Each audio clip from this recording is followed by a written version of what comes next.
Est-ce que vous voulez devenir fasciste?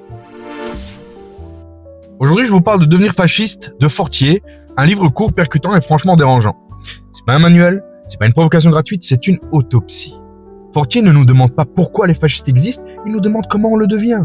Et c'est là que ça fait mal. Il en démontre les mécanismes, la banalisation du discours violent, la peur transformée en identité, le besoin d'ordre érigé en obsession, le « eux » contre nous qui simplifie tout. Ce qui frappe, c'est que le fascisme n'apparaît pas comme un monstre spectaculaire. Il s'installe lentement dans le langage, dans les réflexes, dans les silences. Le livre agit comme un miroir, et parfois on n'aime pas trop ce qu'on y voit.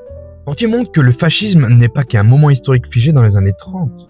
C'est une tentation politique récurrente, un glissement possible, un processus. Ce que j'ai aimé, la clarté, l'absence de grandiloquence, la précision presque chirurgicale. Ce que ça provoque, de l'inconfort, et c'est exactement le but.